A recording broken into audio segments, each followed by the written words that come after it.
trods af disse ting. Velkommen i vort hjem. Vi er de pæne, dem man regner med. I vores firmabil, vi kører rask afsted. Hvad vi rigtig hedder, siger vi ikke, men på trods af det. Velkommen i vort hjem. Her ser I alle vores yndlingsting. Der er æsken til vor hvilesesring. Her er min første gave, da jeg kom som fri og kæk. Ægte chokolade fra min fars fabrik. Og her midt på bordet på sin hædersplads 2 flasker første klasses tårgas. Alle vores skatte i en vindueskarm. Overvåget af en tyverialarm. Vi er de pæne, dem man regner med. I vores firmabil, vi kører rask afsted. Hvad vi rigtig hedder, siger vi ikke, men på trods af det. Velkommen i vort hjem. I virkeligheden så hedder jeg slet ikke Agnete. Og min mand hedder heller ikke Alfred. Det er bare noget, jeg er nødt til at kalde ham her. Det hele startede en dag, hvor vi var ude og købe sådan, lidt forskelligt, ikke? Det skal man jo have. Selvom Alfred hader, når det bliver for forskelligt. Hvis Alfred fik lov til at bestemme, det gør han heldigvis ikke, så købte vi aldrig noget som helst.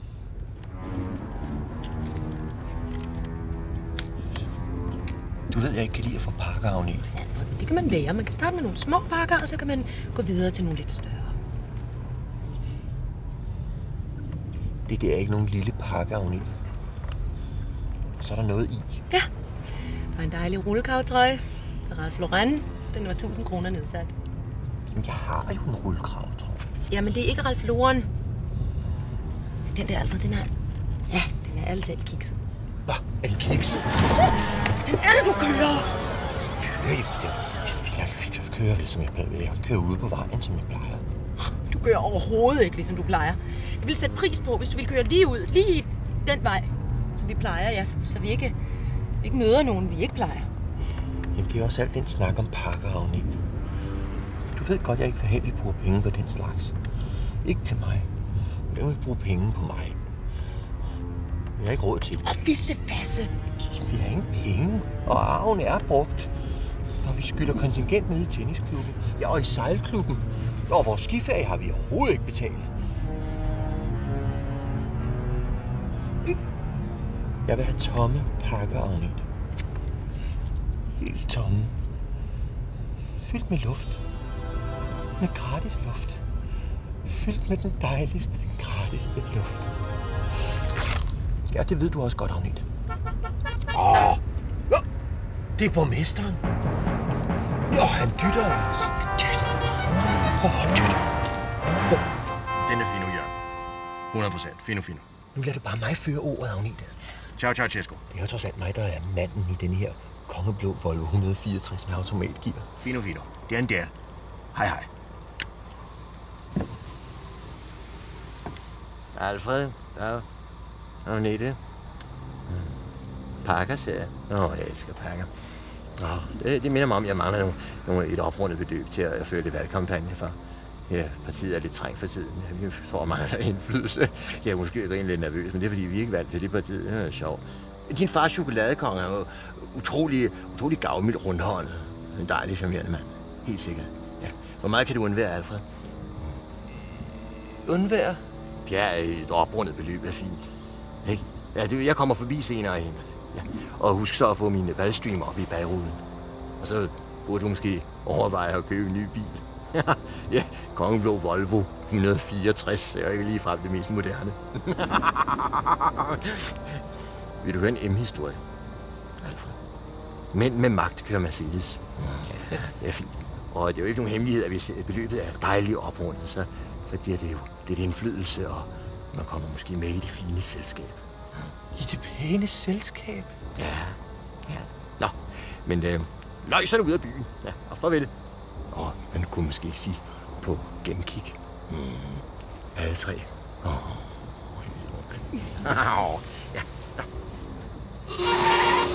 Farvel, herre borgmester. Løjserne ud af byen. Du behøver ikke at fedte, Alfred. kongens søn. Nå, kan du ikke se at få startet den her Volvo, så vi kan komme hjem? Ikke? Jeg bliver sådan lidt utryg, når vi skal sidde lige her midt i det hele. Der kan jo ske både det ene og det andet. Vi skal derind, Benno. Vi skal derind. Der er garanteret tyverialarm, så kommer vi ind og sidde. Hvor? Der. Nå, det er et flot hus. Så tager du lige. Så, rolig ud. Så skal du bare se her med til hele. Så laver du lige den. Det er ikke spændende.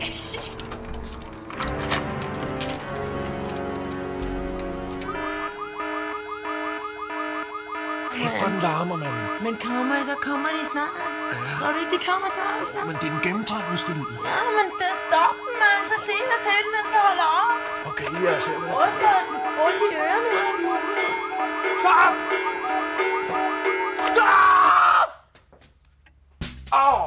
Kanon! Jeg har ordet i min magt. Hvad bliver du her? Når mor siger, at du skal blive her, så sidder du der, ikke? Flyt dig, mand. Jeg skal se så. Din Se med enderne på. det er fint. Se billedet. Se moren og faren inde i huset, og De ser søde ud. den ligner min mor. Og hun ser bare kanon sød ud. Den ser rigtig fin ud. Og terrænet, der har været. Og manden. Prøv lige at se Det er den med. fineste ser ud nord for Alperne. Det skal jeg. Lig stille, Åse. Tal oven i Jeg talen. taler oven i toast, men nogle til lig stille, siger det. Så siger jeg. Ja. Og se den, hvor pænt den kan ligge der på den der lille. Den er i ægte bøg, mand. Det skider jeg på. Det er flot. Jeg lægger den der igen, ikke? Blomster har de også pyntet op med. Kanon, kameler. Det skider jeg på. Det er ligesom til jul, ikke, mand? Bare på nærmerne. Ja. Skære. Du rører det jo ikke ved enden. Du flipper totalt ud. Høj, det er en pH. Det er 100% en pH. Skal vi tage? Nej, men det er synd for hjemmet. Hjemmet er pænt med den lysrøde lampe.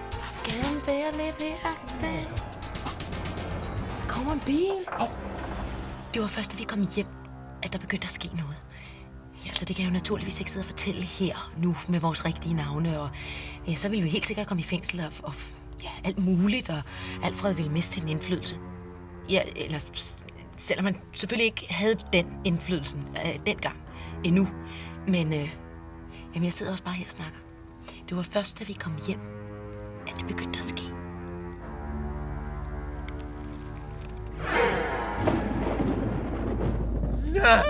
Hvis det er polisen, så kommer vi ind igen. Så skal vi tilstå alt muligt, så vi kan komme ind i varmen. Jamen, vi er nødt til at gemme os. Hvor er Ås hen? Ås, kom til mor! Ås, kom til mor! Kom også, så kan mor bære dig, når du er træt, ikke? Du må ikke vælte noget, så gemmer vi os ind bag gardinen, ikke? Kanon. Så kommer de og finder os. Og så skal vi finde på alt det der, vi skal sige, hvad de har taget, ikke? De kommer. Det går.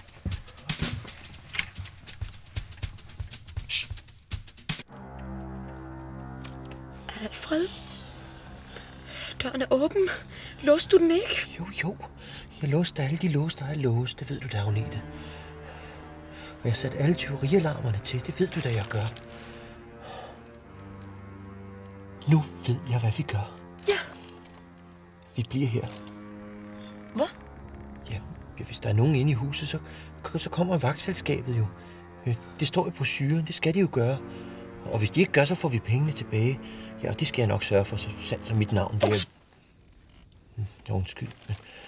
Men så går du ind, Agnete. Så bliver jeg her og låser bilen. Ja. Nej, Alfred. Du går ind. Nej. Jo. Du er manden, og det er manden, der gør den slags. Så sidder kvinden herude og venter. Hvad tror du, at naboerne tænker? Naboerne? Ja, vi sidder herinde og visker i bilen. Kom nu, ud med dig. Kom, ud med sig. Kom, du kan godt. Jo. Du er chokoladekongens søn. Nå ja, det er jeg jo også. Bare det nu ikke er dem der. Borgmesteren er smidt ud af byen. Ja, de breder sig jo alle vegne, og de lyver, og de stjæler, og det er deres egen skyld. Nå, lås! Jeg vil ikke høre det ord i mit hus. Jeg vil ikke høre det ord i nærheden af mit hus. Så. Nu håber vi på det bedste. Og vi ind og mimer flot til sletspil.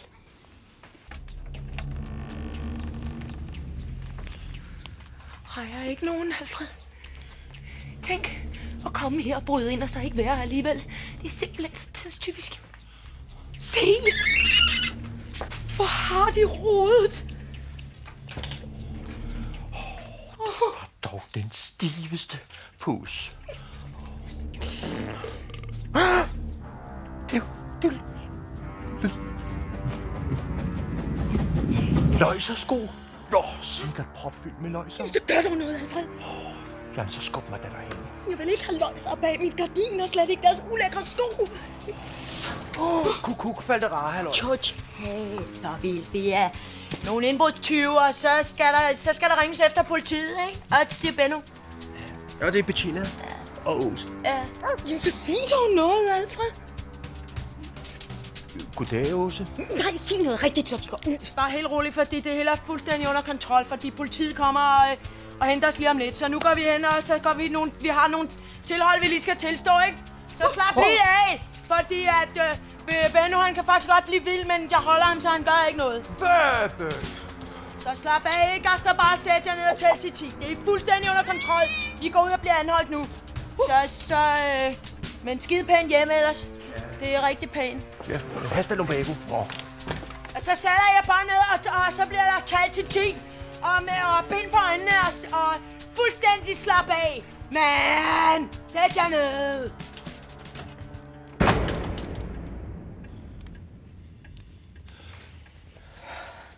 Hvad laver du? Men jamen, hun sagde jo, at... Visse. Men der er jo slet ikke taget noget. Nej. Så kommer de her og begår indbrud og er her ikke alligevel. Og så er de ikke engang taget noget. Nej, det ser ikke sådan ud. Ikke umiddelbart. Pludselig skete der noget med Alfred. Det startede i hans øjne. Jeg stod selv lige ved siden af mig. Og så det. Han kiggede på vores gamle ægte tæppe. Ja, altså som godt nok ikke er helt ægte, men alligevel, ikke? Og så gik han frem og begyndte at røre ved det fuldstændig, ligesom han aldrig rører ved mig mere. Det er i hvert fald ikke siden vores bryllupsrejse, men det er også meget lang tid siden. Jeg skal ikke genkende Alfred igen. Alene den måde, han sagde mit navn på. Agnete, gå ud i dit køkken. Jeg har noget meget vigtigt, jeg skal ordne. Okay, venner, er du klar til politiet? De kommer snart. Kommer derovre fra, jeg kan se noget blåt nu. Det siger er du klar? Frem med poterne. Frem med poterne, nej, det var ikke det. Du har bare ikke lavet den der alarmringe længe nok, hvor du ved. Det er simpelthen så træt af, nu holder du også. Så holder jeg øje med politiet. Jeg skulle have varmet til ham. Ja, du skulle have totalt smadret. Du stoppede mig i det. Det gjorde jeg da i hvert fald ikke. Nej! Hvor er det dårligt. Hvorfor kommer de ikke? Nu skal vi fryse igen. Hvor er det strengt, mand. Jeg har fået nederen. Punkt 1. Så laver man en plan, ikke? Så punkt 2, så sparer de politiet væk. Og så siger de, at man ikke kan komme i fængsel.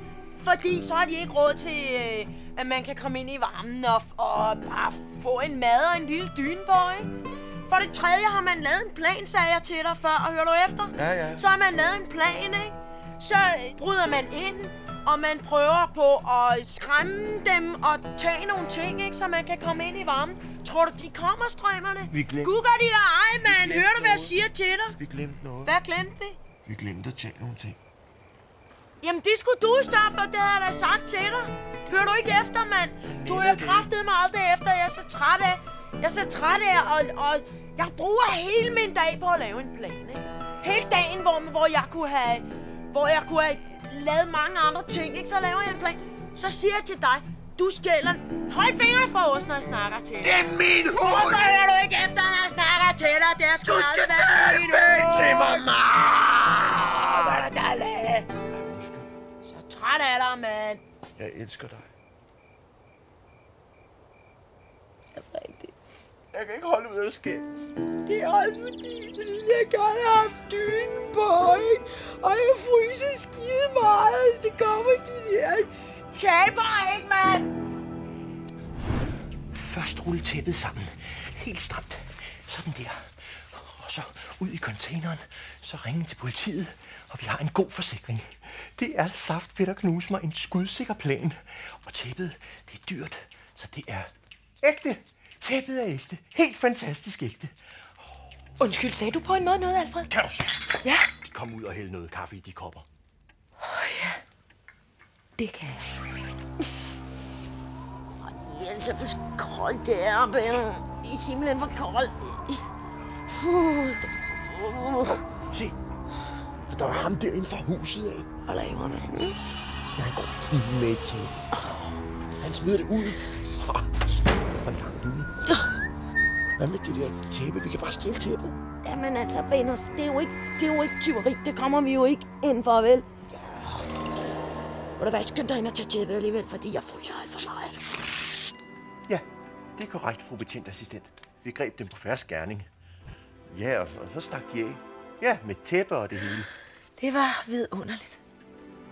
Alfred, han ordnede det hele, ja, ligesom før i tiden. Og da jeg spurgte om det gamle tæppe, så blev han så vidunderligt vred på mig. Et øjeblik. Vi har ikke noget gammelt tæppe, Agnete. Vi har et ægte tæppe. Ja. Husk det. Ja, så er jeg tilbage igen. Den aften, der blev det til mere end kaffe. Ja, og det var så lang tid siden. Altså andre mennesker, de sådan en gang om ugen, eller ja, det er der almindeligt, ikke? Men i lang tid, der havde Alfred slet ikke haft lyst til at være almindelig. Men den aften, ja, altså efter han havde været ude, så var han så vidunderligt almindelig.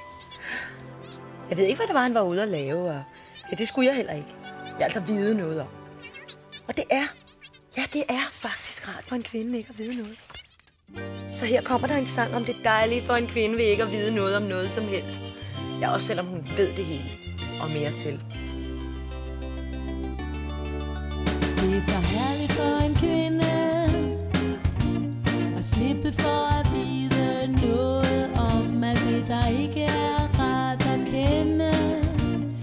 Hvis en dag for eksempel politiet kom. Jeg vil intet vide, hverken høre eller se. Altid på den ene side, hvad end der måtte ske. Og skulle det hende så, at han i fængsel kom, så kan jeg sige, det vidste jeg ikke om. Er der nogen, der siger tæppe? Er det et ord, jeg ikke helt forstår? For jeg ved jo netop ikke noget om de ting, der er her i huset, hvis nok foregår. Ja, det siger vi. Tusind tak. Vel. Dejligt varmt her. Jeg er totalt træt. De to. Man kan sige meget, Bettina, men vi har det fandme godt.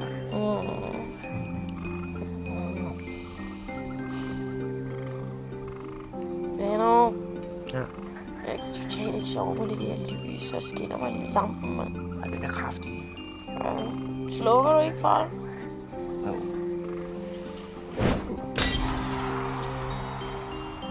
Godnat. Godnat.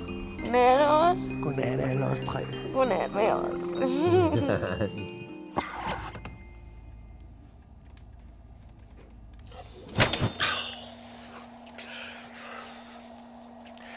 Der var en gang, så var den der. Man stod op, og så var den der.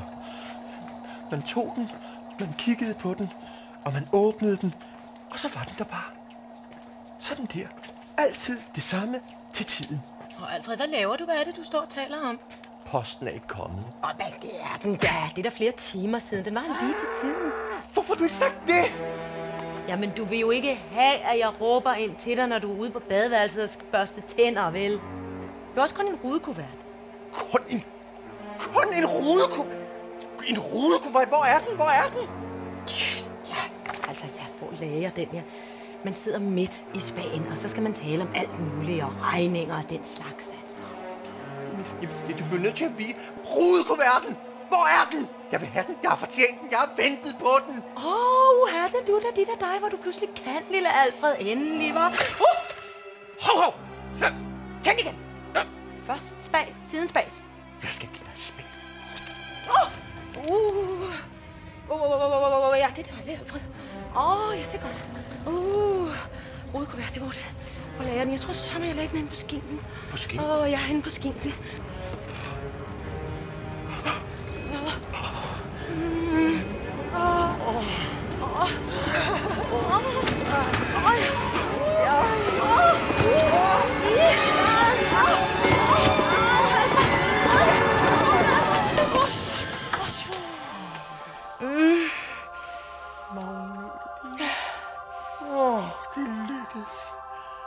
Takket være to. Ej, jeg vil ikke høre det ord i mit hus. Du må ikke engang nævne dem eller tænke tanken. De lyver, de stjæler, og de er stadig ude om det. Du har ret. De var her. Ja. De udfyldte deres funktion. Men nu vil vi aldrig høre deres navnetræk her i huset mere. De er væk. De er gone. De har aldrig været her. Tak, Alfred.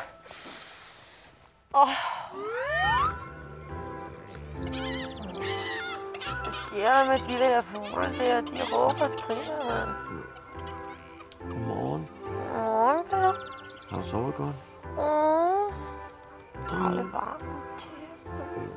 Godmorgen, Åse. Jeg er totalt sulten. Ja, det er jeg også. Ja, det ser jeg ud af hente om morgenen. Det er din tur til det. Ej, hvad det er. Det var da mig, der gjorde det i går. Så er ud med sig. Ud af fjerne med sig. Kom med, Osby. Kom så. Ja, det godt. Ligger du godt, også? Så putter I bare. Så han går ud og henter måned, ikke? Henter en lille dåse, det er også, ikke? Det er godt, for far ved nemlig godt lige, hvad damerne de vil have morgenmad på sengen, ikke? Det er virkelig nemlig. Så, har du tæppe på? Ja, Jørgen. Ja, det siger vi, Jørgen. Ja, det er en Jørgen. Ja, det var en taber, mand. Tak, Tjesko, Jørgen. Tak. Taber, det sker. Nå, så ligger I to piger og her hygger jeg, hva'? Ja, hvad er problemet? Det er da en offentlig bænk, mand. Jeg kunne vel ikke få det til at hoppe op i min Mercedes 650 S og hygge det lidt videre, så tage dit, når jeg har kæledyr med. Hvad siger du til 100 kroner? Hvad snakker du om? 105, og så heller ikke en dadel mere.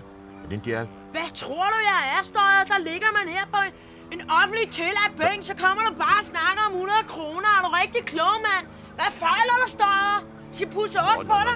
Pusse os. Når min fyr kommer tilbage, så smadrer han dig totalt, er du med? Og du skal ikke tro, du kan have hemmelighold over for mig, at du er løjser. Ja, og du kan heller ikke komme her og misforstå noget. Ja, sådan var det ikke ment. Kom her og tilbyder dig noget ærligt arbejde i stedet for at ligge her og lyve og stjæle, og det er altså anskyld. Du vil jeg da ej, du må da have mistet din forstand, menneske. Ja, er du klar over, at hun skal føres i halsbånd her på bænken? Ja, det skal de. Offentlige bænke, halsbånd. Du kan da bare ringe efter politiet. Du kan da bare ringe efter politiet og få dem til at komme og anholde os. Kommer måske, at politiet kommer og anholder os, så venter vi her på Benno, så tager de os med på stationen. Jeg er fuldstændig skør, jeg smadrer din øs, mand. Goddag, Jørgen. Ja, det er mig igen. Nej, ikke Ås, jeg sagde øs. Du skal ikke blive bange, Ås. Jeg smadrer ikke dig. Jeg kunne lokke dig til at gøre mig en tjeneste. Ja, du ved godt, bænken i parken. Ja, den er propfyldt af løjser. Kunne vi få bænken fjernet og løjseren overført til en anden kommune? Ja, det går simpelthen ikke. Jeg er ud med hat og briller, ja. Fornærmelse af borgmester i aktionen. Du finder på noget. Ej, vi kan ikke have dem i vores fængsel. Det er fine nye lokaler, det er synd. Nå, det er skam. Ej, der er så flot dernede, der er blevet pyntet op. Ej, det er det. Ja, det ser også grimt ud med valgkampagner der hele, og ja, det skal ikke bruge penge på den slags. Nej, det kan vi ikke. Det er ikke noget med penge at gøre. Nej, Jørgen, nej.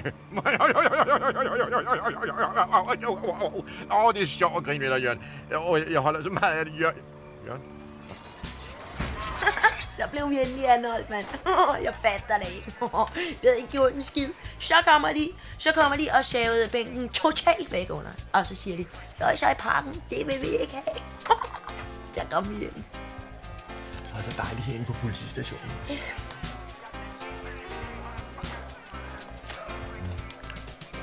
Vi indrømmer bare alt det, Bettina. Det er så dejligt varmt herinde. Skal du have noget duft, Magnus? Altså, vi har jo bare ikke rigtig noget at indrømme. Jeg har da sporet det her. Jeg vil ikke ud herindefra allerede, det ved jeg ikke. Nå, men altså, hvis vi skal bare have en lille chance for så at komme ind, ikke, så skal I jo ikke sidde og spise beviset i to, vel? Hallo, spis det her i stedet for. Kom, så. Kom, det du skal spise det penge. Værsgo. Okay, du spille, lille hunder. Skal jeg ikke bare sige, at jeg slog ham der kioskejeren ned? Jo, men det gjorde du ikke. Rane, kan jeg bare lige at ville slå ham ned? Bettina Jensen og Ben Hansen. Så. Måske kommer vi rigtig i fængsel og får varm mad hver dag. Og en uddannelse. Ja. Hvad vil du være? Jeg ved ikke. Måske sådan noget med en børn, ikke? Eller gamle mennesker, skat. Så vil jeg være pilot. Men. 1, 2, 3, 4, 5. Alfred, han var fuldstændig forandret. Og på en helt anden måde, end han før havde forandret sig. Altså, for eksempel dengang, han måtte opgive sin fars chokoladefabrik og nøjes med en af chokoladeforretningerne. Der forandrede han sig. Meget. Men nu var han ligesom forandret tilbage igen. Ja, til den gamle Alfred. Og jeg havde forvandlet mig fuldstændig til et rodehoved, som var helt ligeglad med, hvordan tingene lå. Prøv at se det. Du, jeg har en udfordring til dig. Jeg tror, du kan klare det nu. Sig blot frem, Agnete. Okay. Altså, nu hvor det går så godt, ikke? Så synes jeg, at vi to skulle prøve, om du ikke kunne klare at få en lille bit pakke med noget i. Jo, det er bare en lille bit. Alfred, kom nu. Jo, du kan godt. Chokolade, kom igen, kom.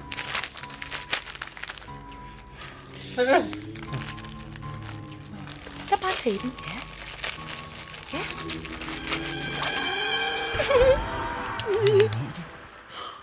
Det er jo det rene Baywatch.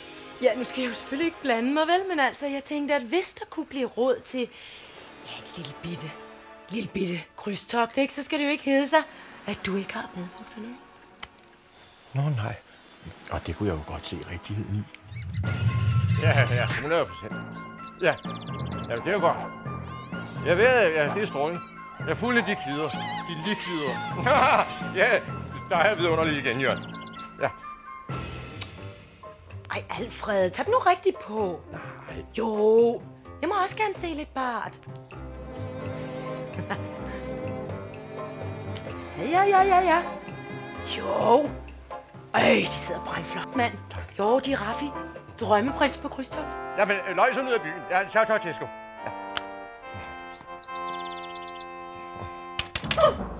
Politiet! Det var som om, at det slet ikke var mine egne hænder, der tog mit og Alfreds bryllupsbillede og lagde det ned i skuffen og låste den. Men det var det jo.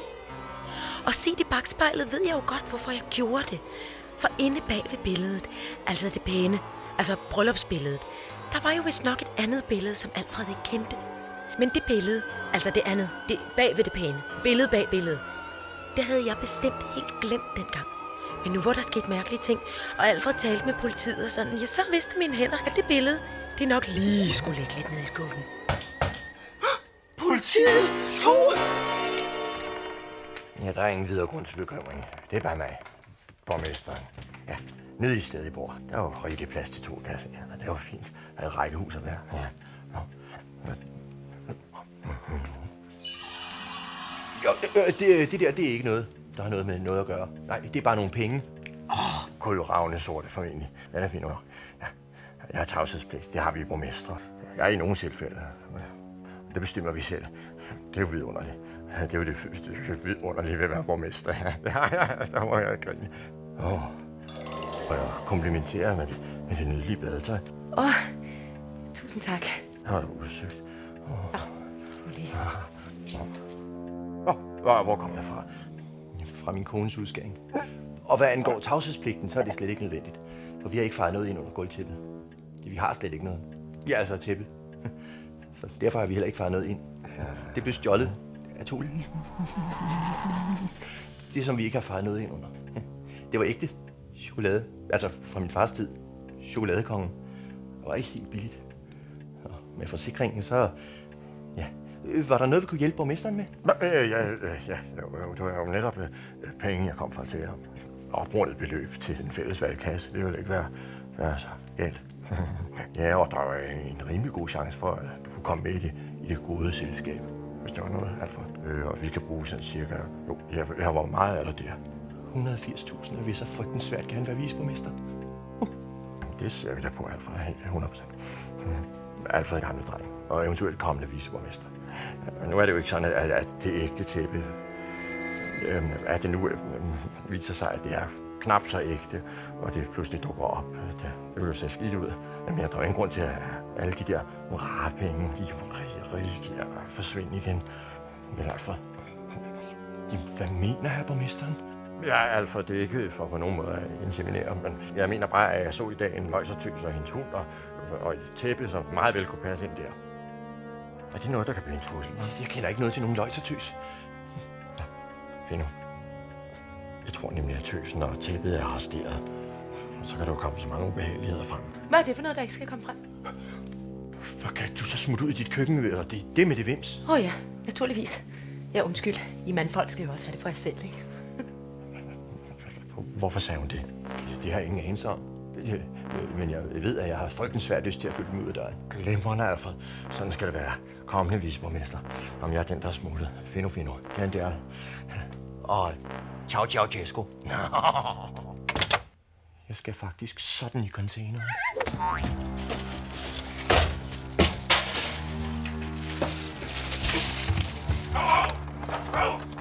Hallo, det der! Det er grundejerforeningens private container! De vil ikke løjse.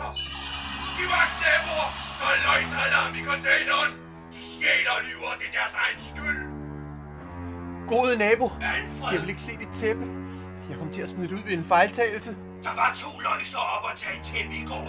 Og senere har jeg hørt, de blev arresteret over i parken. De vil stjålet væk. Jeg er sikker på, at politiet nok skal få banket sandheden ud af dem. Det håber jeg så sandelig ikke. Nå, jeg må løbe. Jeg skal så forfærdeligt på politistationen.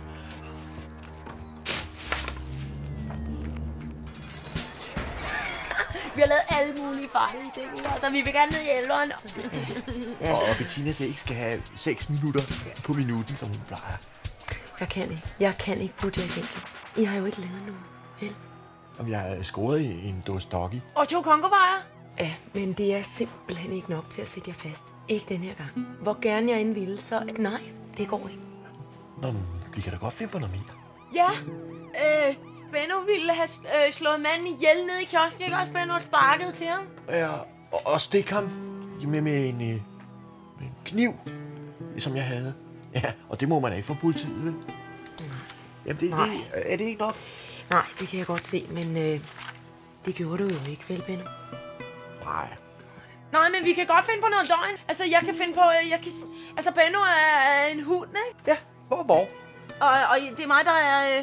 Det er mig, der er borgmesteren. Stem på borgmesteren, det er mig. Man må jo ikke lyve over for politiet, vel? Så får man i hvert fald 3 dage. Eller 2 dage. Lidt. Gud, Bettina, det er jo ham der sagde, vi skulle i fængsel. Borgmesteren? Ja, det er da rigtigt, det er da ham psykopaten, der sagde, at jeg skulle komme ind og hygge mig ind i bilen. Og så når jeg ikke ville det, så sagde han, vi kan ikke have løjser i parken. Og så savede de bænken totalt væk under, og så samlede os sammen og tog os med herhen. Han ser sød ud. Tror du ikke, han kan tage sig lidt af os? Altså, Benno, der tror jeg simpelthen ikke, at borgmesteren kan gå ind og hjælpe. Det vil han simpelthen slet ikke. Han vil slet ikke have sådan nogen som jer her i kommunen. Og han vil slet ikke have jer hernede i fængslet, hvor lokalerne er helt nyistandsat. Han vil simpelthen ikke være med til det. Vi er nødt til at finde på noget. Hvad siger I til noget vold? Vold? Nej. Vold mod embedsmand i funktion. Vi bruger ikke vold. Hvis du giver mig et år at lægge op med den her, så kan jeg næsten garantere jer for, at I kommer ind hele vinteren over. Tag den bare. Kom, Benno. Nej, det kan man ikke slå på dagen. Slå på dagen. Det kan man ikke slå på. Nej, men så kan du gøre det, Bettina. Nej! Og det må du ikke, Bettina. Nej! Hvor er for sød. I er nødt til at samarbejde med det, ikke? Hvis ikke I hjælper mig lidt med det her, hvis ikke, så er der altså ikke meget, jeg kan gøre for jer, vel? Nej, det er men er der så ikke, er der ikke nogen, der kan hjælpe os, så vi kan blive adopteret? God idé. Adoptere. Ja! Der er ikke så mange mennesker, der adopterer voksne som jer. I er simpelthen blevet for gamle til det. Nej, vi er ikke for gamle. Vi er overhovedet ikke Nej, vi gamle. er helt små. Er I fuldstændig bombesikre på, at der ikke er noget, I gerne vil indrømme? Nu vi taler om at indrømme, så vil jeg da gerne indrømme, at jeg og min kone, Agnete, ofte har overvejet adoption. Vi har sågar været nede i de brandvarme lande, men også under himmelige hjemmestrøg. Men også sagt, så synes jeg, at aldersgruppen 0-3 år er en smule umodne. Så, I er perfekte!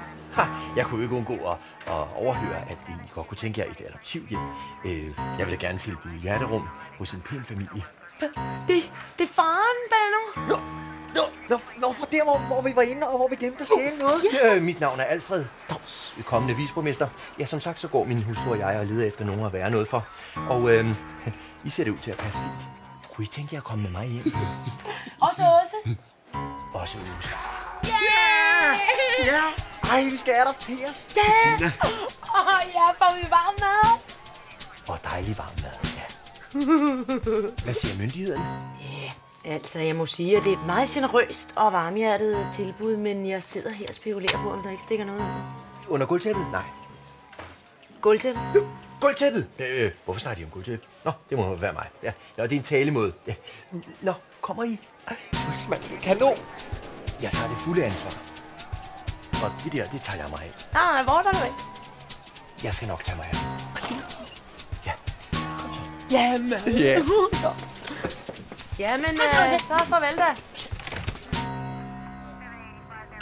Mit fingersplitsgefyld fortæller mig, at der stikker et eller andet under her. Det. Hov.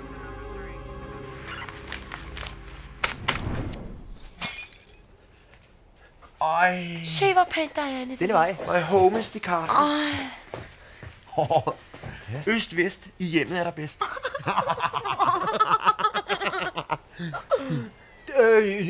Nu skal jeg tage mig af det der. Ej, kravene væk. Hvorfor er du så vild med det tæppe?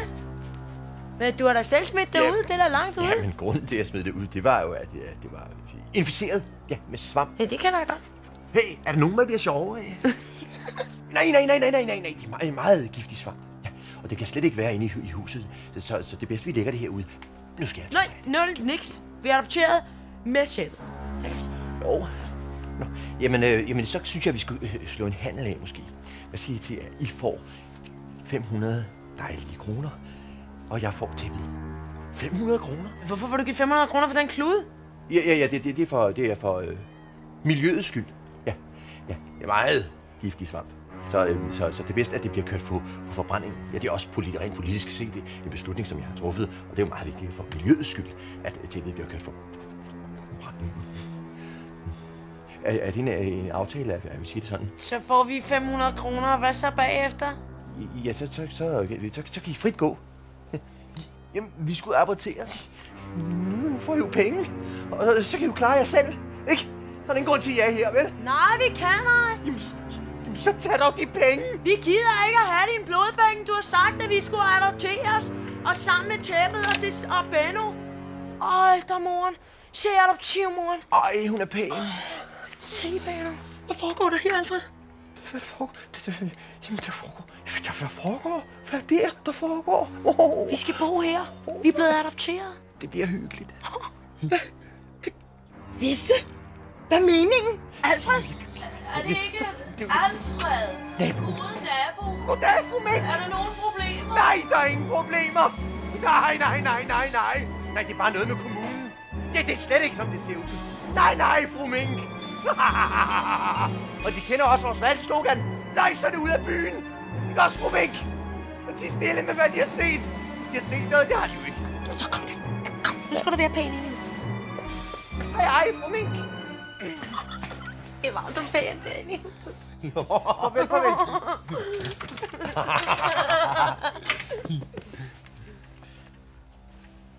Alfred, har du adopteret de to der? Ja, nar. Og Åse. Ja. Og tæppet. Det kan da ikke på nogen som helst mulig måde blive talt. Jo, vi føler os allerede totalt hjemme, ikke også? Lige på en prik. På en prik? Visse må jeg være fri. Kom så ud med sig. Ud med sig. Agnete, jeg synes godt, at vi to, Agnete, kunne tage os lidt af Benno, Bettina, Åse og tæppet. Tæppet! Forstår du, hvad jeg mener? Nå. Jeg har bare sådan et godt hjerte over for sådan nogen som os. Ja, og Åse. Ja, og tæppet også. Ja. Godt så. Udmærket. Først lige 1, 2, 3 nogle husregler på bordet her. For det allerførste kan jeg ikke have løjs og poter i mit hjem. Så tryl, hokus pokus, fille hund. Hov! Nysutter. Ligesom hen i svømmeren. Og til Åse. 2 par. For det andet kan jeg umuligt have jer heroppe i stuerne. Og slet ikke, når jeg er ved at gøre rent. Så I må ned den... Ja, hun mener kælderen. Jeg vil ikke høre det ord i mit hus. Det er okay, vi kan godt lide kælder. Jeg vil ikke høre det. For det tredjeste vil jeg på ingen måde have jer op på badeværelset. Hov. Hvad så, når vi skal ud og ski? Børst tænder? Nej, jeg mener, når vi skal ud og ski. Ja, I kan få en kattebakke og noget kattegrus. Og så skal I huske at skifte, ikke? Godt. Alfred? Vil du være så vemmelig? Kom Kommer Urne ikke med derned? Nej, det kan der ikke blive tale om. Jeg kommer ikke dernede i... Jeg får dem nu derned. Så er det nok. Kan I komme der? Ned. Ja. Far. Afsted. Kom, Bettina. Det var nok med det. Ja. Du bestemmer. Ja. Den nye mor og den nye far, der sætter grænser. Det er godt. Tak, nye mor og nye far. Alfred. Ja. Kære lille Alfred. Nu vil jeg gerne have en forklaring. Nej, jeg vil ikke høre et ord. Jeg troede, vi var enige om, at du havde ordnet alle de ting, jeg ikke vil vide noget om. Politiet! Men det var ikke politiet, der ringede. Det var borgmesteren. Og vi blev inviteret med i, ikke bare det pæne, men i det helt ultra-rigtige selskab. Det skulle foregå ude på golfbanen. Alfred skulle være med på en valgplakat sammen med borgmesteren selv. Det eneste, vi skulle huske, det var bare lige lidt til trykkeriregningen, ikke? Ja, 21.000 kroner plus moms. Golfbanen? Jamen, vi har jo slet ikke noget. Har vi noget? Nej, det er lige præcis det, vi ikke havde. Og man kan ikke blive valgt op til kommunen, uden at have det rigtige tøj. Altså, naturligvis i andre kommuner kan man godt, men ikke i vores. Det går simpelthen ikke. Altså, og man behøver jo ikke at kunne det. Altså, alt det der med golf og tennis og ski og sejlsport og ridning og jagt og indelig jagt. Altså, det kan man. Det går fint, uden at kunne det, men ikke uden det rigtige tøj. Så det måtte vi jo forkøbe. Ja, og mig, der ellers kun kan lide tomme pakker. Ja, du er så dygtig til at pakke pakkerne op. Jo, du var. Og ved du hvad? Altså, det der med at få pakker med noget i, det er jo noget, man er nødt til at lære, ikke? Altså, når nu du bliver valgt op til kommunen, så kan man jo risikere at få pakker med alt muligt i. Hvis nu nogen for eksempel vil bygge en garage på et fredet område, ikke? Ja, eller et butikscenter, så kan du risikere at få pakker med alt muligt whisky og en swimmingpool i, ikke? Og så er det jo godt, du har øvet dig lidt. Halløjsovs. Overraskelse. De var også med i bilen. Benno, iført chokoladekongens hat. Min fars hat? Har I været i klædeudkassen nede i kælderen? Det er en flot hat. Ja, den er faktisk bare. Hvad laver I her? Det er fordi, jeg dåser meget. Vi skal, altså, og der er ikke mere grus nede i kattebakken, så vi skal ud og børste tænder. Vi kan godt sige det fint nu. Har I brugt alt kattegruset? Der var jo en hel pakke. Agnete, nu må du holde op med det tåbelige snak. Vi sidder her på vej ud til golfbanen. Vi vil altid tage alle de pæne. Og i min fars kongeblå Volvo 164. Propfyldt med løjsere. Vi må vende om. Nej, det er for sent nu. Der står borgmesteren. Og alle de pæne. Duk jer! Ja, ikke dig. Og I bliver der. Og ikke et ord. Vi bliver sat på plads. Det er fordi, moren sætter grænser. Det er sådan noget, møderne de gør. Det er godt for os, Benno. Ja, grænser er gode. Moren er ikke grænsesættende. Hun er på randen af et nervøst nervesammenbrud. Agnete, nu må du være så vemmelig. Nu går vi ud af bilen, og så hilser vi pænt på borgmesteren. Sig noget til dem, Alfred, så de bliver dernede. Gav så. Det er godt, vi har faren og moren. De er gode til at opdrage. Agnete, første skridt, når man skal spille golf, det er, at man skal tie op. Vil du tie op for mig? Ja. Det betyder, at du skal lægge kuglen ned på tigespartet. Selvfølgelig. Sådan der. Det ser godt ud, Anna. Så. Ja, den ligger flot. Så skal vi til at bruge jernet. Det er godt fat op her. Det er strålende. Så slår vi lidt tæt. Ja, undskyld mig, men jeg kommer til at presse mig lidt på her. Ja, hvis du så svinger det godt dybt.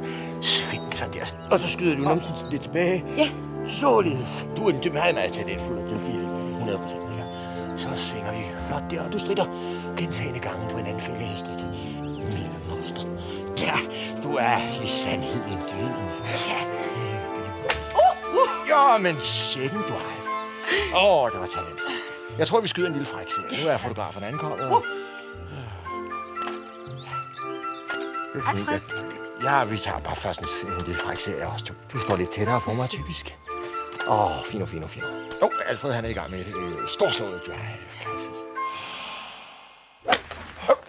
Jeg ramte. Klik, sagde det. Nå, jeg må hellere se, hvor bolden endte.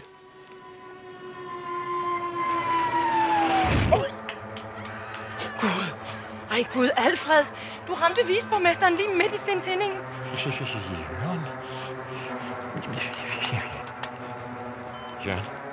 Jørgen, er du der? Jørgen, svar mig, Jørgen. Han stod i vejen. Sådan er det jo i politik, ikke sandt? Jo, 100%. Ja, sådan er det. Det er en ret rå håndtering i politik. Ja, Det er jo en skam. Men der findes jo heldigvis andre.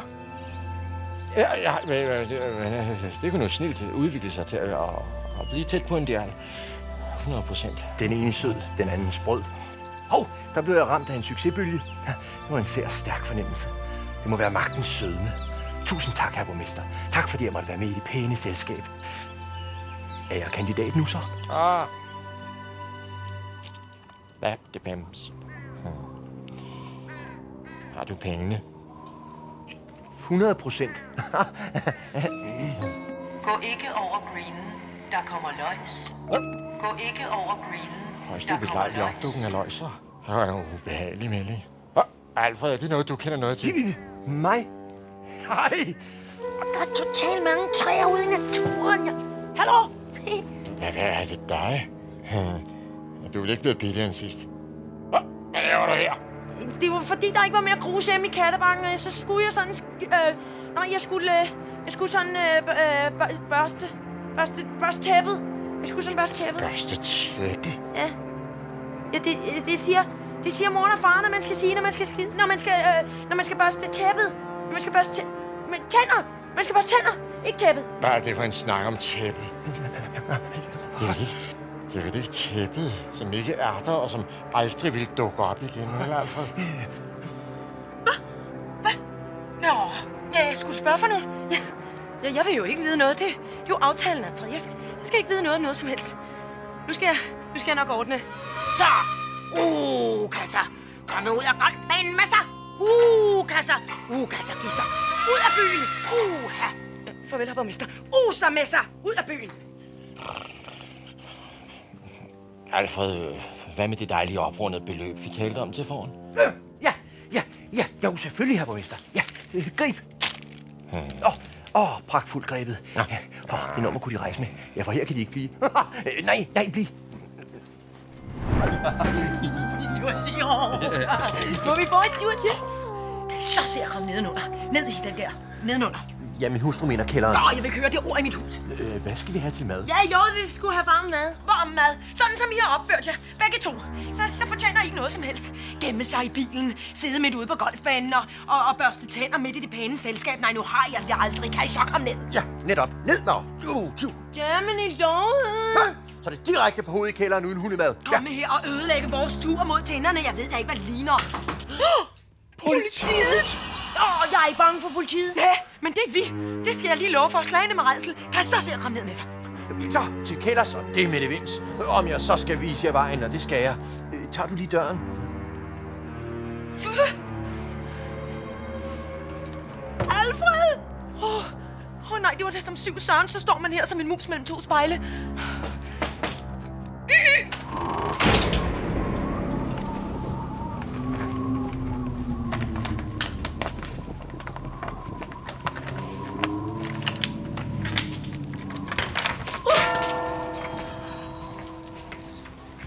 Goddag.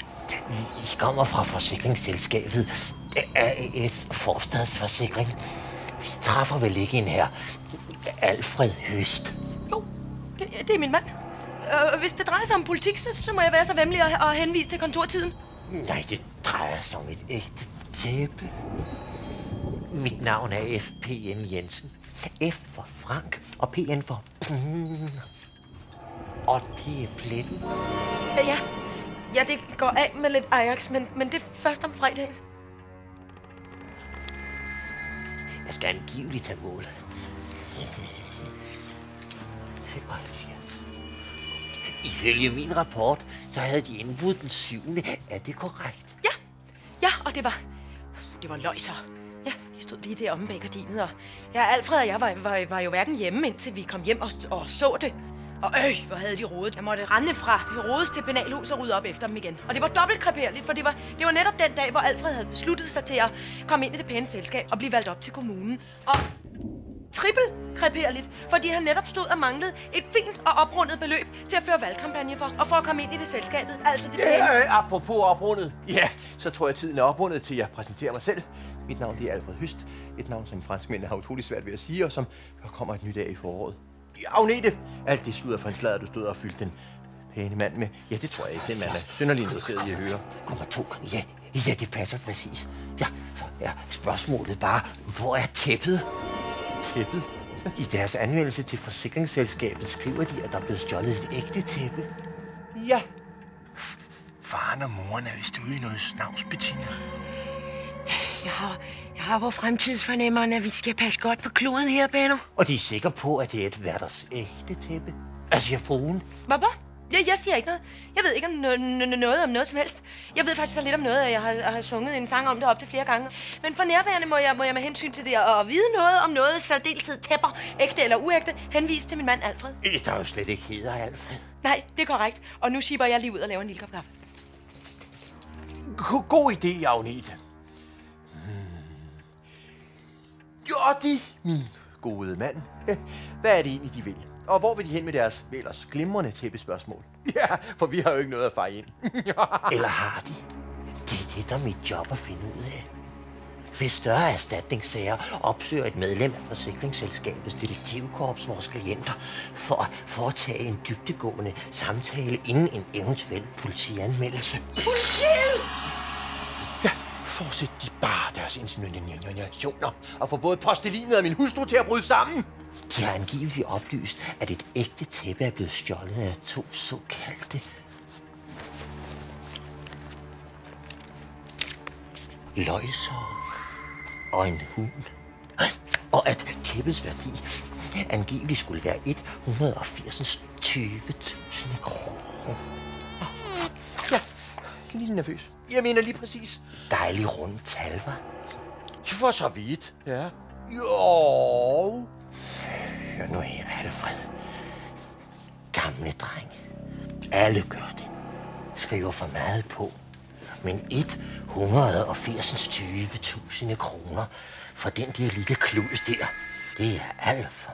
Ja, vi overhovedet har udbetalt pengene før denne samtale. Det skyldes i det hele taget en fejl. Ja, det skal de ikke være ked af. Vi kan alle begå fejl, og tro mig, jeg ved, hvad vi snakker om. Jeg har et tilbud til dig, Alfred. Vi vil lade noget gå for ret og glemme sagen.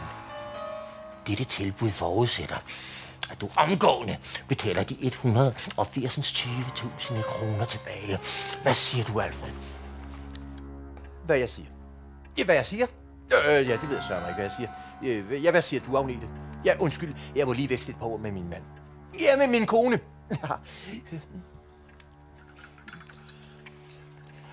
Kan du ikke bare indrømme? Hvad så med alle pengene, vi har brugt på valgkampagnen?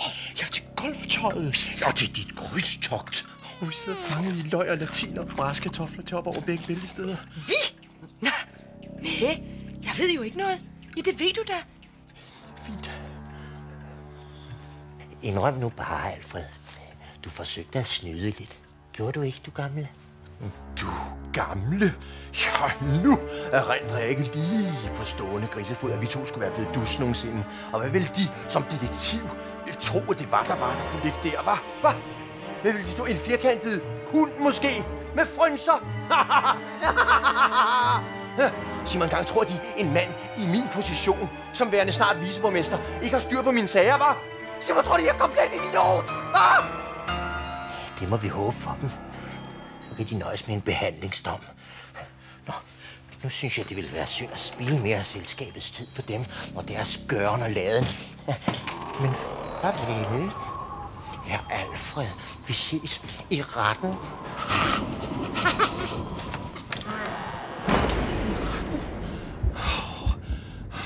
Jeg taler.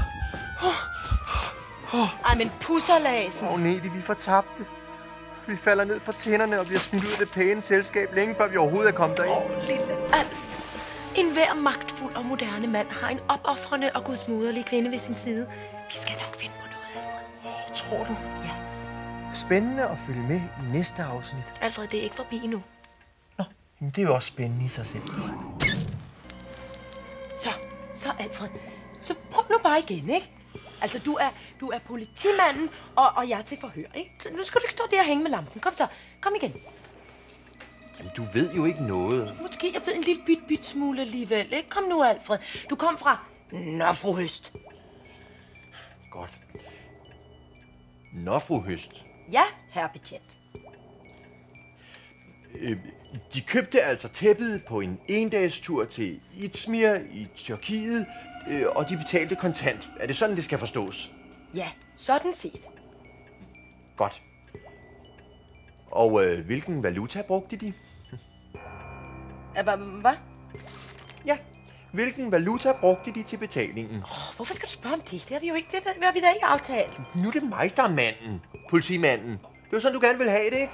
Og nu er det jo ikke nødvendigvis sikkert, at de følger dit manuskript deroppe. Nå, så... Lad nu bare mig, Agnete. Så kan det være, det går lidt bedre. Nå, godt så. Værsgo. Herre betjent. Hvilken valuta brugte de til betalingen, fru Høst? Ja, det... Du er god. Ja, nu er du god som betjenten, Alfred. Ja. Hvilken valuta? Jeg forventer et svar. Ved du hvad? Du kunne gå til scenen med det der, Alfred. Jamen, jeg er ikke Alfred. Jeg er politimanden. Jeg har stillet dig et spørgsmål, og nu skal du svare. Hvilken valuta brugte de til betalingen, fru Høst? Valuta? Hvad ved jeg om valuta? Vi brugte dollars. Nå, det kunne du da bare have sagt så. Vi brugte dollars, herre betjent. Nå, og hvor havde de så de dollars fra? Ja, dem havde vi da vel så vekslet. Ja, men så har de vel også en kvittering, fru Høst? For de vil ikke påstå, at de er så plimhamrende naivistisk, så de ikke ved, om de har en kvittering for den bemeldte transaktion. Du behøver da ikke at være ubehagelig på sådan en dum måde, altså. Jamen, jeg er ikke Alfred! Jeg er den, der afhører dig, og du er til afhøring om tæppet. Hvad? Sig mig engang. Hvor fik de pengene fra, fru Høst? Ja, de sidder ikke og lyver, vel? Står de nu og lyver? De sidder vel ikke og står og lyver? De vil ikke både sidde og stå og lyve, vel? Fru Høst! Jeg siger til dem! Så pludselig mig! Ja, jeg lyver. Jo, jeg lyver. Men det var Alfred. Ja, det er Alfred. Men han gjorde din god sagstjeneste. Jo, og det var for tenniskontingentet, det var skiferien, det var mit krydstok. Og forsikringsmanden siger også, at det gør de alle sammen. Jeg snyder lidt og lægger lidt til og trækker lidt fra. Og det værste er, at jeg hele tiden godt har vidst, at jeg har været en dårlig hustru. Jo, jeg har været en dårlig hustru, og jeg har sunget mange sange om, at jeg ikke ved noget om noget. Men det gør jeg, det ved jeg. Og jeg skal også med op i fængsel, fordi jeg vil gå med Alfred. Jeg skal ikke være her alene med dem dernede i den dernede. Det vil jeg ikke. Og der er noget, jeg ikke har sagt om mig. Og det er noget meget personligt. Jo, det er noget meget personligt. Og det så er det nok, Agnete! Så er det nok, Agnete. Stop! Jeg vil ikke vide det. Jeg vil ikke vide det, Agnete. Og jeg vil faktisk vide det så lidt, så jeg kunne finde på at synge en sang om det. Om ikke at vide noget. Du må ikke sige mere, Agnete. Lov mig det. Efter de sangen er skrevet til en kvinde, så tager jeg en kvindehat på og en taske. Ikke sige mere. Ja, og hvis du belyser mig nedefra, så er det rigtig fint. Og nu vil jeg godt synge sangen om kvinden, der ikke vil vide noget. Og den kommer her. Her kommer sangen om glæden for en kvinde, om ikke at vide noget om noget som helst, og så alligevel udmærket godt vide det hele. Og lidt til. Det er så herligt for en kvinde at slippe for at vide noget om alt det, der ikke er rart at kende. Hvis en dag for eksempel politiet kom. Jeg vil intet vide, hverken høre eller se, altid på den pæne side, hvad end der måtte ske. Og skulle det ende så, at han i fængsel kom, så kan jeg sige, det vidste jeg intet om. Er der nogen, der siger tæppe? Er det et ord, jeg ikke helt forstår? For jeg ved jo netop ikke noget om de ting, der her i huset vist nok foregår.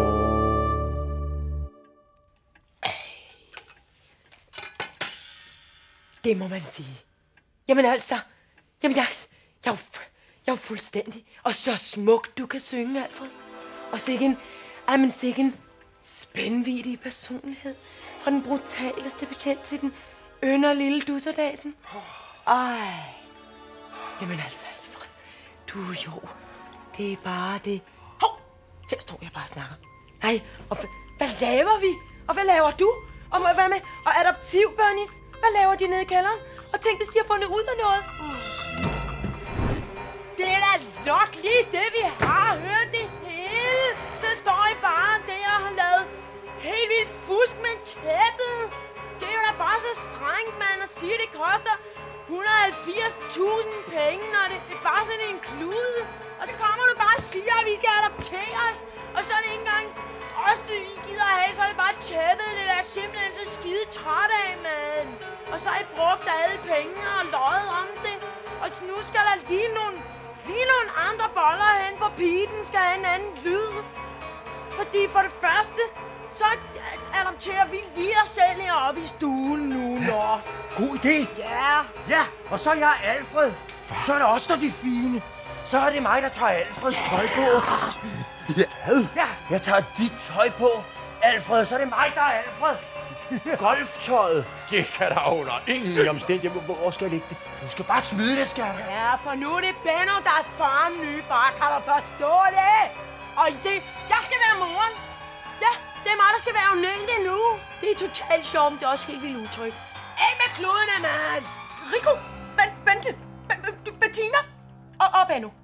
Det er muligt, at jeg måske har opført mig en anelse, ja, jeg vil sige ureelt, eller næsten uciviliseret overfor jer. Og det er også muligt, at det nye farens partis valgslogan, løjserne ud af byen, har virket en lille smule, ja, jeg ved ikke, truende på jer måske. Men hvis vi nu antager, at vi går med på den her utroligt bizarre leg, ja, så vil jeg så foreslå, at I får noget af vores aflagte tøj. Det har vi nemlig tidligere gjort, givet tøj til de aflagte. Hvad? Vi skal have det der på, vi skal have det fine tøj på. Nej, det kan vi ikke tale om, lille Bettina. Det kan jeg ikke. Det må du. Det kan I ikke gøre mod os. Men så kan vi vælge at gøre noget andet. Jeg kan for eksempel gribe knoglen og ringe ned til politiet og få dem ned til en lille tæppesnak. Nej, det må du egentlig ikke gøre. Læg røret på. Det er der ingen grund til. Agnete, vi er røget lugt i neglesaksen. Vi sidder i sygedarsen. Sygedarsen. Bouillabaisen er fineste slags. Nej, er grimmeste slags. Det er en skidt sovs. Jeg vil ikke. Du må ikke gøre det imod mig. Jeg vil ikke. Per.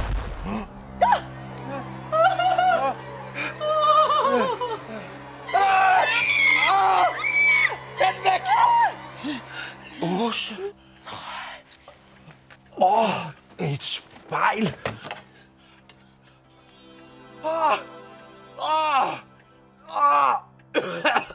Hvor vildt!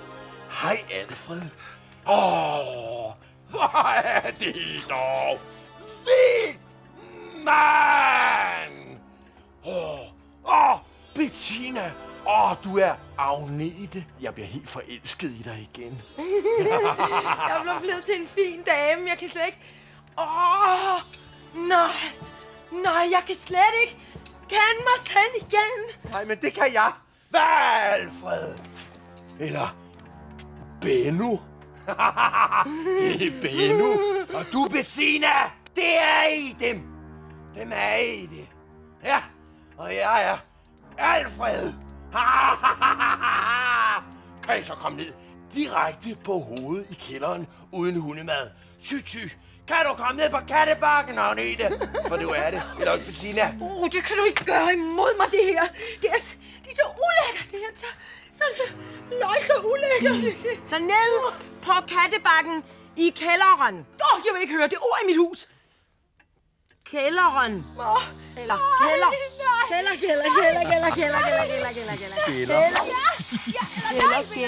Kælder. Interessant reaktion på netop dette ord. Politiet. Værre endnu. Det er borgmesteren. Det er forfærdeligt. Min karriere som viceborgmester er røget, før den er sparet. Tænk, hvis han ser mig i det her tøj. Og så sammen med... Skal det blive sagt? Ja, vi må have vejen. Vi må ned i, og ja, nu siger jeg det rent ud. Vi skal ned i den der ned. Vi går med derned. Ja. Så nu kan I få lov til at ligge i den beskidte seng, I selv har svedt. Af vejen kan vi ikke, fordi det var slet ikke mig, der var moren. Nej, men det er du nu. Se så net så lidt. Åbn døren! Åbn døren! Ud af det! Nej, undskyld. Kom, så gjorde det hele fortjent.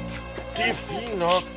Au, det gør ondt, mand! Du er mig ikke. Så, skynd jer så lidt. At det er yderste vigtighed, I åbner døren derinde. Der er vælgermøder, det er vigtigt. Så den dør! Må vi komme ned i kælderen? Jeg vil ikke være her. Ikke mere snak. Nu er det jer, der tager over. Og hvis der er problemer, så får I også dem.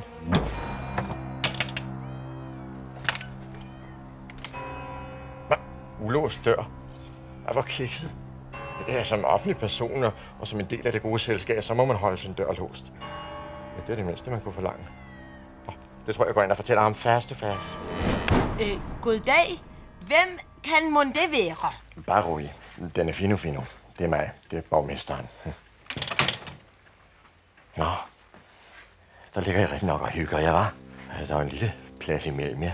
Det var ikke sådan, at jeg kunne have brug for en husven. Herlig husven hopper hastigt på hustru og husbånd og hund. Og mig og Jørgen, vi lå. Det var en vidunderlig tid med Jørgen. Nå, jeg kommer for at hente jer med til vores meget vigtige vælgermøde. Er du klar, Alfred? Goddag, herre borgmesteren. Ja. Nå, sig mig engang, hvem er du? Jeg er Agnete. Det er mig, der er moren, og det her er jo faren. Du er ikke Agnete. Jo, du er måske endnu mindre, Alfred.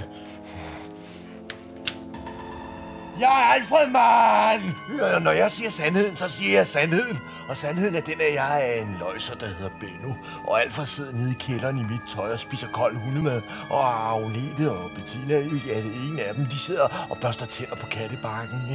Ja, vel ja. Jamen godt nok så. Ja, men så kan du måske forklare mig, hvad alt det her går ud på. Hvordan kan det være, at min splinter nye viceborgmester sidder nede i kælderen, mens du ligger her sammen med denne, ja, i øvrigt, uforskammet dejlige møgkælling ved den tid. Nu er det vel ikke sådan, at jeg kunne få hende med ud i varmen i min Mercedes 650 S i 5 minutter.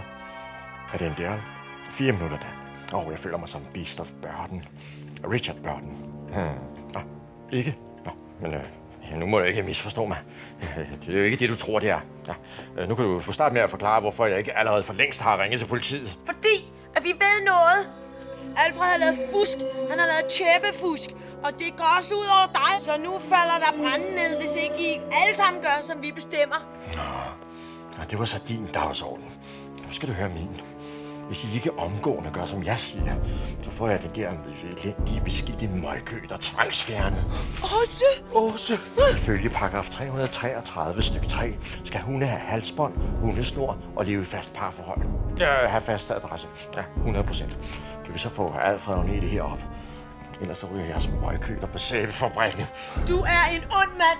Nej, jeg er ikke ond. Jeg er bare politiker. That's life.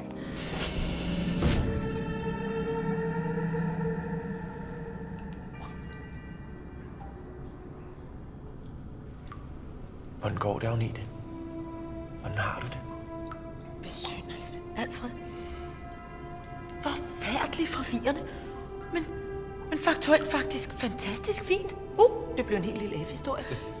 Men det mest mærkelige er, at jeg sådan føler en trang til at sige det her uhyggelige k-ord, jeg ikke vil høre i eget hjem.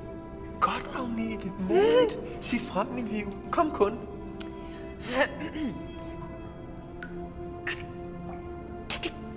Kælder. Kælder. Ja.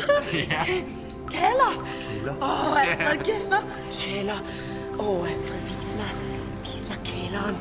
Ja, giv lidt kælderkælen over for din Agnete, ikke? Total kælen. Agnete, dog. Hvad er det med dig? Jeg tror næsten, jeg vil kalde dig ved dit rigtige navn, som er... Der skete noget meget mærkeligt med både Alfred og jeg nede i kælderen den dag. Ja, det er jo ikke til at sige, hvad der var blevet af os, hvis ikke borgmesteren havde banket på i samme øjeblik. Det var dog satan, som man skal slå sine næver til blods på døre i dag. Alfred og Agnete, kom straks op. Vælgerne venter. Alfred, det er borgmesteren, vi må op. Jeg går ikke til det vælgermøde og siger, at løjserne skal ud af byen. Det kan jeg ikke. Det er som om kælderen er i færd ved at give mig et helt nyt syn på tingene. Syn? Visse. Man kan jo ingenting se. Jo, Agnete. Mere end du tror. Luk så den kælderdør op! Jeg må op. Vi skal være der om lidt. Kom så op! Ellers så skal jeg have nogen, der lyder. Kom ned! Jeg er vred, tålmodig og vred. Nå, det har jeg jo sagt!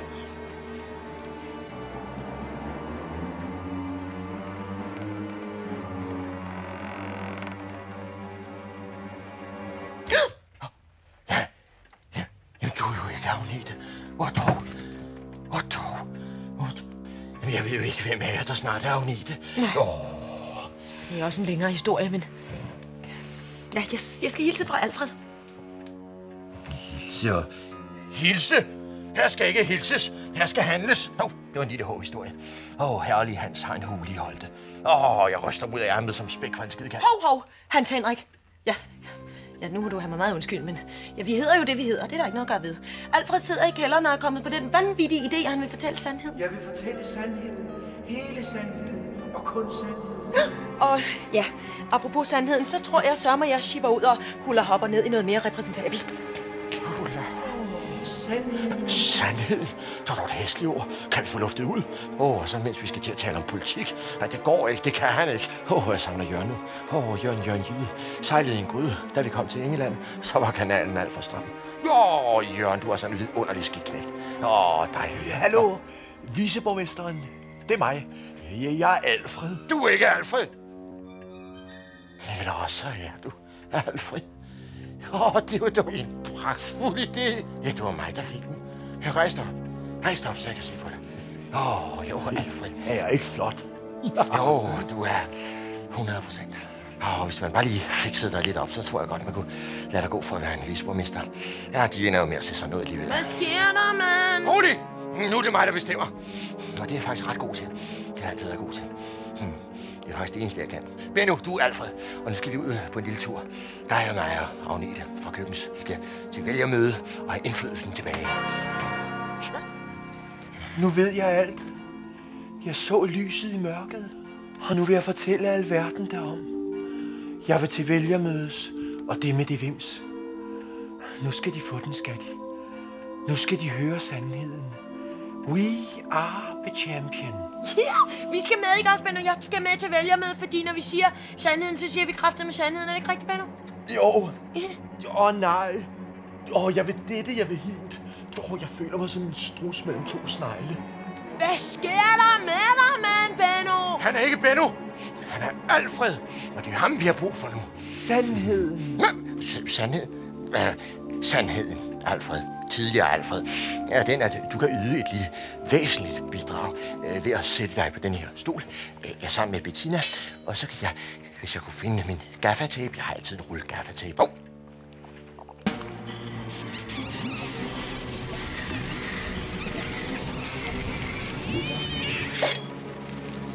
Politik er magik.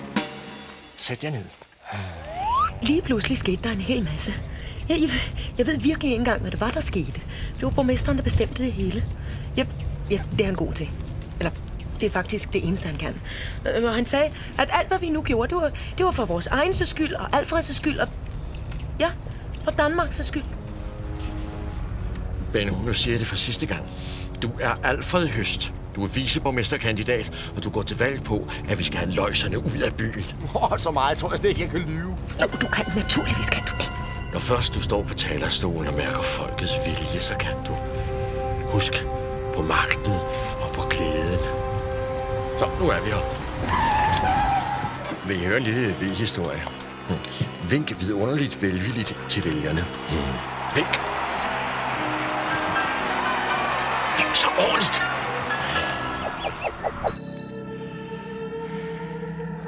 Hvorfor vil du egentlig helt vildt gerne hen til de der vælgere og sige sandheden? Ja, det er sådan en trang. En trang, okay. For vildt. Nede i mørket, da jeg hørte Agnetes stemme, men ikke kunne se hendes ansigt, der indså jeg det hele. Men der mangler noget. Billedet bag billedet. Det ligger over i skuffen. Bare vi kunne vriste os fri. Vi har også. Borgere, venner, kammerater, medlemmer af det pæne selskab. Velkommen til det store og altafgørende vælgermøde.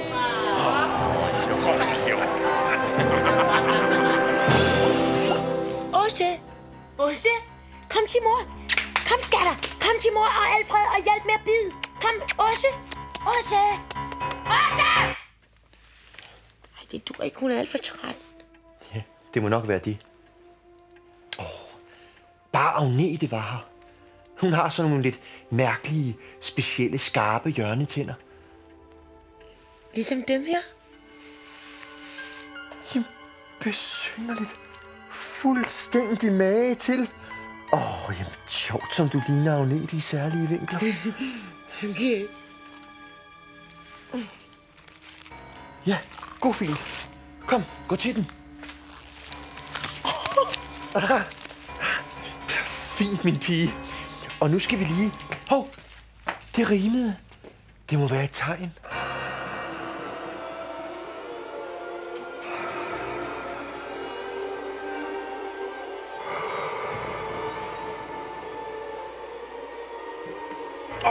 Pokkers. Nøglen. Det ordner jeg. Åse, må jeg låne den? Jeg låner lige hårnålen, ikke også? Ja. Knibbel idé. Godt, Bettina. Billedet. Og billedet bag billedet. Det er min rigtige far. Og min mor er døde. Og der er 2 af mig. Nej, Bettina. Det er dig. Men det der, det er Agnete. Agnete og du er søstre. Totalt for vildt. Spændende, ikke sandt? Også lidt utrygt. Og tillad mig så at præsentere min viceborgmesterkandidat, mine damer og herrer, Alfred Høst! Tak. Skal I have? Ja, jeg hedder Ben. Alfred. Ja, jeg er chokoladepusserens røgknægt. Eller... Ja. Løjserne ud af byen. Ja, og de skal vaskes. De skal og så skal de have klippet negle. Og de skal ud af byen. De er på byen, mand. Hallo, mand. Ja. Så skal de også have klippet deres fingre. Ja, og så skal de også have vasket huden af. Ja. Og så skal de samles i store bunker. Og så skal der helst benzin på. Og så skal der benzin i bunken. Så de brænder. Alle førerne skal også brændes. Så der går ild i lorten, mand. Benno, din glede nøjser! Kom der væk! Altså, du godeste.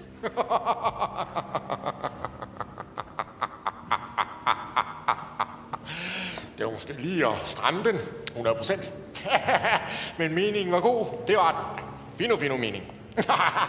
Ja, og nu vil jeg gerne præsentere min vicekandidat, fru Alfred Høst. Alfreds skyld, og for dit krydstogts skyld. Gør det så! Gå ordentligt.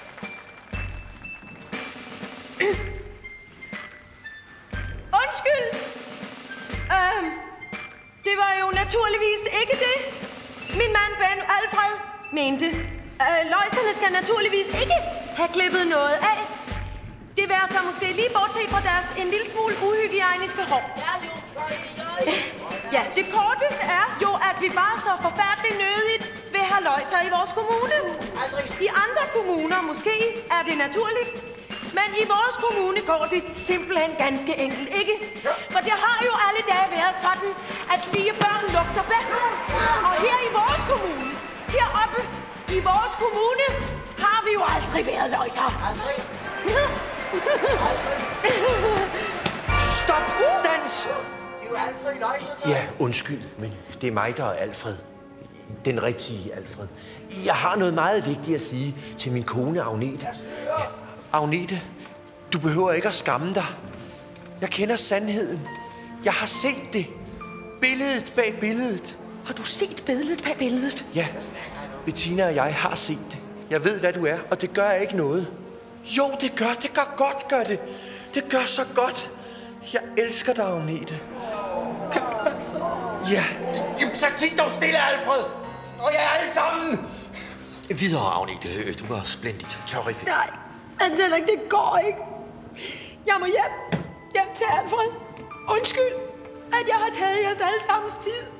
Ja, det nytter jo ikke noget at stå her og råbe løjserne ud af byen, når man selv er 100% uforfjamsket løjs og blodsafstamning. Ja, jeg skulle have fortalt min mand sandheden. Jeg skulle have sagt det til Alfred, men det kunne jeg ikke. Han var jo chokoladekongens søn og alt muligt. Så jeg troede bare, jeg skulle tie stille med det. Men sandheden er, at jeg er anden generations løjser. Ja, og Bettina, som står hernede, er min tvangsbort adopterede søster som jeg selv. Og hende vil jeg nu gå hjem og tage mig af. Men samt også min mand Alfred. Anden generations lorte. Ikke sandt, det er mig. Jamen selvfølgelig vil jeg have dig, Agnete. Jeg er også løjser. Vi er alle sammen løjser, hvor jeg er. Du er også løjser.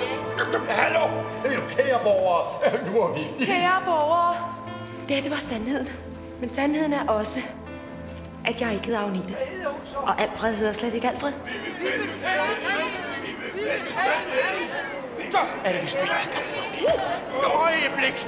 Vil vi nu også gerne det? Vil vi gerne kende det? Sandheden. Er den overhovedet anvendelig til noget som helst? Så vidt jeg husker, så er sandheden kompliceret, irriterende og forvirrende. Jeg er i det hele taget ikke til at bruge til noget som helst for den almindelige borger. Jeg er slet ikke for os politikere. Det vi har brug for i politik er ikke nogen sandhed. Vi har brug for nogen at være imod. Noget at stå sammen om. Jeg må erkende, at stemningen i øjeblikket i den givne situation ikke er til, at vi beholder vores gamle slogan, løjs ud af byen. Det var knibelt slogan. Det var et vidunderligt slogan. Vi må finde nogle andre at være imod. Er der nogen, der har nogle gode forslag? Nogen i salen? Et godt slogan? Kan jeg få? Hør sig efter! Det er alvorligt, det her. Er der nogen, der har et godt slogan for pokker? Jeg savner Jørgen. Jørgen, han kunne måske et godt slogan ud af ærmet som skidt for en spædekald. Som smæk for en skidekald. Nej, som skidt for en spædekald. Hvem er afbryder man, når siger skidt for en spædekald? Irriterende altså. Nej, jeg ved, hvor der lige vælger. Er der ikke nogen, der har et godt slogan for pokker? Du kan da bare spørge Åse, det plejer jeg altid at gøre. Hvem har lyst til at spørge en forbandet udstoppet kyler? Udstoppet, mand! Hvad snakker du om, Støjer? Hun er da bare langsom, mand. Ikke også, Benno? Ikke også, Benno? Så sig sandheden, mand! Nu må du også, Bettina! Nu må du også høre på, hvad manden siger, ikke? Han siger, at sandheden godt kan være en lille smule forvirrende en gang imellem. Og når vi snakker om sandheden, så er jeg den, der siger den. Sandheden er nemlig, at Åse for 12 år siden... Så slap Benno. Ja, der er jo ingen grund til at sige sandheden hver gang. Nu synes jeg, at vi skal spørge Åse, om hun har et godt slogan. Er vi ikke enige om det? Jamen, så lad os da spørge Åse. Dette orakel, der uventet og på heldigste vis er dukket op i blandt os. Åse Pine, du hørte selv, hvad manden sagde, og du kender problemerne. Ikke, Åse?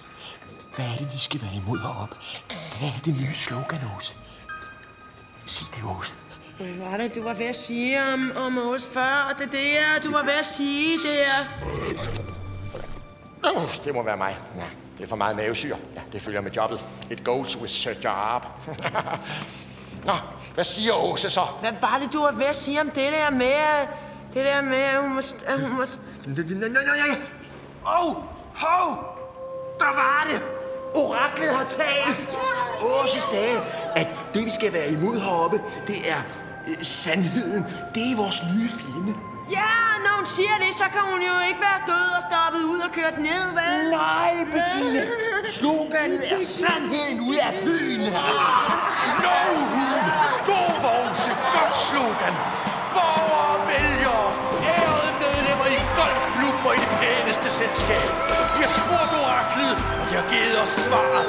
Gå nu hjem og pas jeres butikker og renserier, jeres IT-virksomheder og jeres fabrikker, og jeres poster i det danske forsvar og jeres entreprenørforretninger. Krisen er over. Vi har spurgt, og vi har fået svaret. Vi har fundet den rette vej frem. Længe leve borgmesteren. Sandheden ud af byen.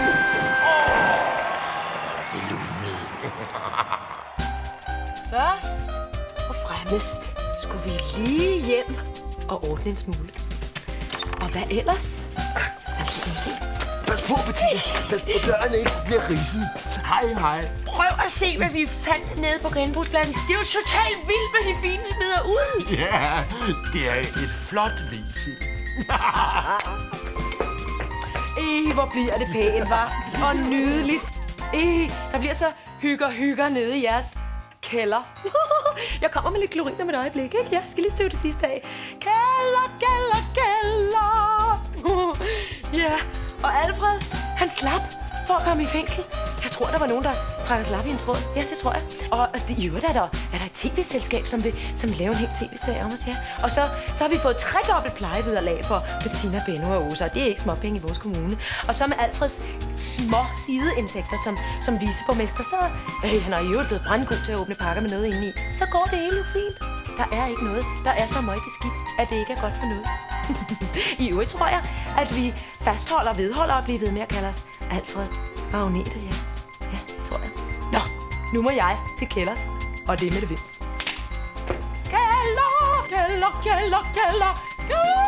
Kælder.